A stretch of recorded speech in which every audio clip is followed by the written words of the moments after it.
Hey guys, it's Dr. Watt from Pinecrest Chiropractic. Let's talk about 3 mobility things that are going to be super helpful for you during pregnancy as you progress throughout your pregnancy. First one is cat-cows or cat-camels. There's lots of words for it. Either way, what you're going to do is you're going to start off on your hands and knees. In yoga, they call this a tabletop position, where your knees are straight underneath your hips, your hands are straight underneath your shoulders. And all you're going to try and do with this is work on pushing that belly forward and lifting it up towards the sky.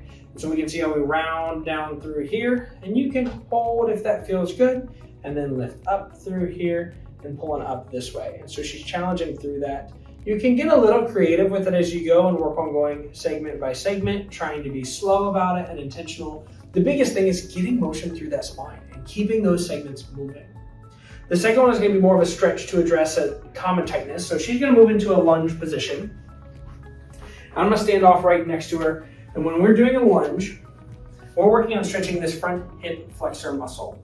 So this gets super tight throughout pregnancy as our body tilts forward and creates hypertonicity or tension in that psoas. And so she's working really hard on playing with where the hip bone's at. She can work on driving it straight down and leaning forward. She can work on driving it up and leaning forward.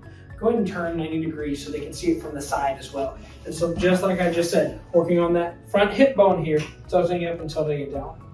Now, as this gets harder and harder through pregnancy, you can once again get creative. You don't have to go all the way to a low lunge like she is. You can do it up high and just not lunge down as far, but just trying to lengthen through this area.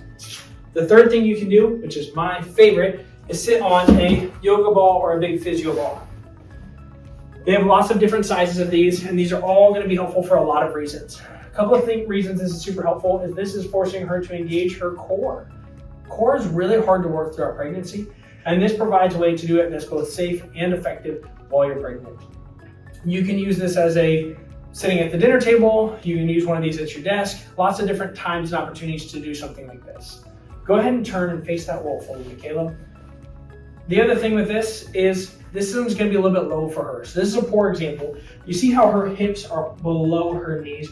We're going to want to be in more of a 90 shape within this. So if she was going to be sitting on this regularly, we would tell her to either 1, pump this up a little bit more so it's bigger, or 2, to buy a bigger ball so that's putting you in a better, safer position. Down here, she's pretty down low, which isn't bad. It just makes it harder to get up and out of oftentimes. You can also use this to do some hip swivels so she can turn her hips, and it gives you the ability, to keep putting, once again, motion through those joints. That's the big thing we're trying to do is, yes, you are pregnant and it is hard to move, but the more you can move, the better it is for your joints.